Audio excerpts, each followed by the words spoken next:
Our third speaker, David Goad. It can't be that simple. It can't be that simple. David Goad.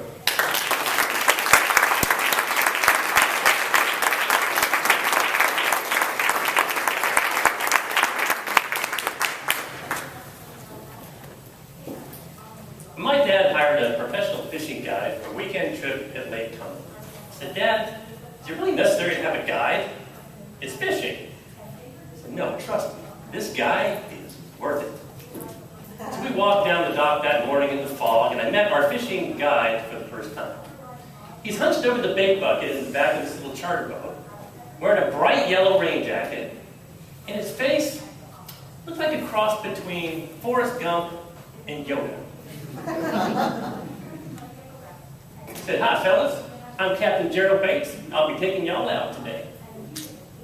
And I don't know what came over me, but I thought I would have a little bit of fun with Yoda Gump.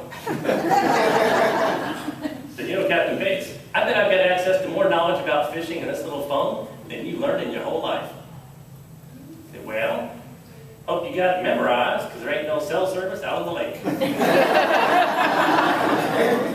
Contest chair, fellow Toastmasters, you ever been terrified by those words, no cell service?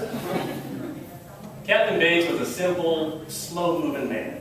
The kind that would chew his nicotine gum in 1 chew per second. And he pulls out a little flip phone, yeah, from the turn of the century, places it up on the console. I said, "You mean to tell me you don't even have a smartphone?" He didn't miss a beat. "Smartphone don't make you smart, son." All right. He may be a professional fishing guide, but I was about to school him. I'll just Google the weather.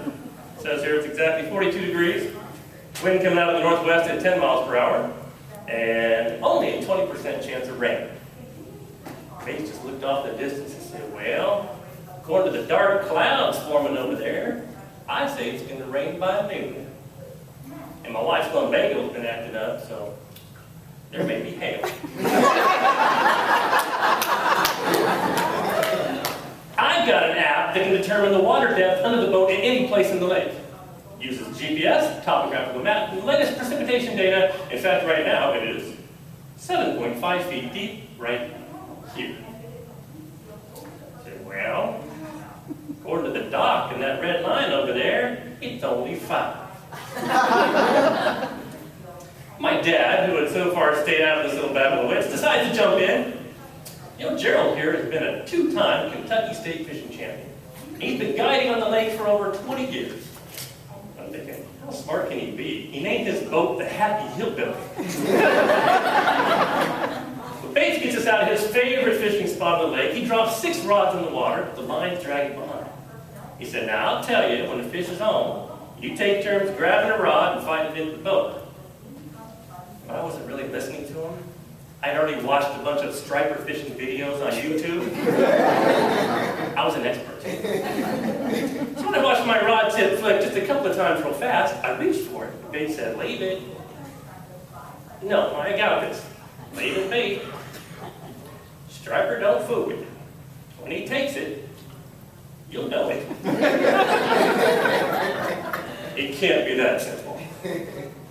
Well, for the next 30 minutes, I watched as my dad and Captain Bates caught fish after fish using his method, and all I was catching was a cold. I sat in the back of the boat sulking. Then I looked over and realized I'd never seen anyone so at peace with himself. And this guy gets to go fishing every day and get paid for it. Life can't be that simple, can it? Hey, Captain Bates, can I ask you a question? Well, it looks like you just did. No, seriously. How can you be so happy all the time? Well, the secret to happiness is not being too concerned with everything going on around you. When you're in a boat, son, be in the boat.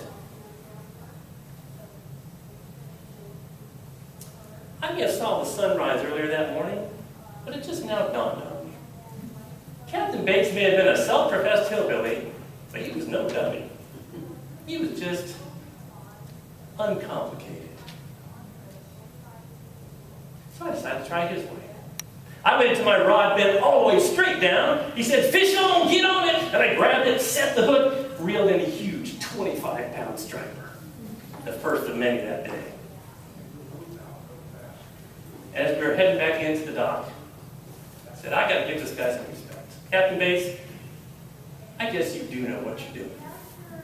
He said, "You bet your bass I do." I got schooled by a fisherman with a flip phone. And as I returned to civilization, I kept thinking about what Captain Bates was trying to tell me that day. Maybe I do complicate things a little more than they need to be. And maybe some of you are in the same boat. What if you could dismiss everything going on around you and focus on what's right in front of you? I'm not talking about your phone. Maybe it is just that simple. Let's try this.